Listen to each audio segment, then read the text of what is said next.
নাটোরের বড়াই গ্রামের একটি বাড়ি এখন স্থানীয়দের কাছে পরিচিত জার্মান বাড়ি নামে। জার্মানি প্রবাসী সাগরের উদ্যোগে জার্মানির পতাকার দলে সাজানো এই বাড়িটি প্রতিদিনই আকর্ষণ করছে অসংখ্য দর্শনার্থী। তাই আমার ছেলে 12-13 বছর ধরে জার্মানিতে আছে, ওখানে জব করতেছে।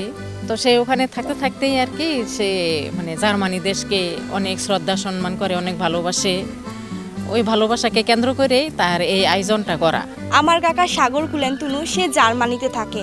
তবে বাংলাদেশের মধ্যে বনপাড়া অঞ্চলে খুবই সুন্দর একটা জার্মানির চিত্র তুলে ধরেছেন। এখানে বিভিন্ন খেলোয়াড়দের ছবি টাঙিয়ে, পতাকা টাঙিয়ে খুবই সুন্দর একটা দৃশ্য করেছেন। আমার একটা কাকার বাসা, যার নাম সাগর কুলেন্তুনু, সে থাকে হচ্ছে জার্মানি। তার যে বাসা, তার বাসার আশেপাশে সব জার্মান ভাবে সে সাজিয়েছে।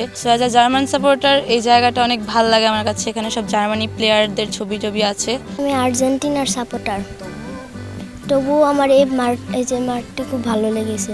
বর্তমানে জার্মানিতে অবস্থান করলেও মোবাইল ফোনের মাধ্যমে প্রতিনিয়ত নির্দেশনা দিয়ে পুরো আয়োজন সম্পন্ন করেছেন প্রবাসী সাগর। তার প্রিয় দল জার্মানির প্রতি ভালোবাসা থেকেই এই ব্যতিক্রমী উদ্যোগ।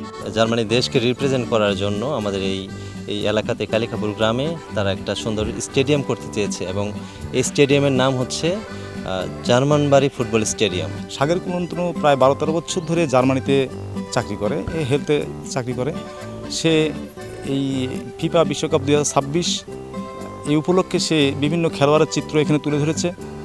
আর এই খেলাকে সে যে সংস্কৃতি মনা, এটা তার বহিঃপ্রকাশ। জার্মানি বনাম বাংলাদেশের এই মৈত্রী সম্পর্ক সৃষ্টি, এটা আমার কাছে খুবই ভালো লেগেছে। আর তার এই খেলার সংস্কৃতি মনাকে আমি সাধুবাদ জানাই। বর্তমানে প্রতিদিনই বাড়িটির সৌন্দর্য উপভোগ করতে ভিড় করছেন উৎসুক দর্শনার্থী।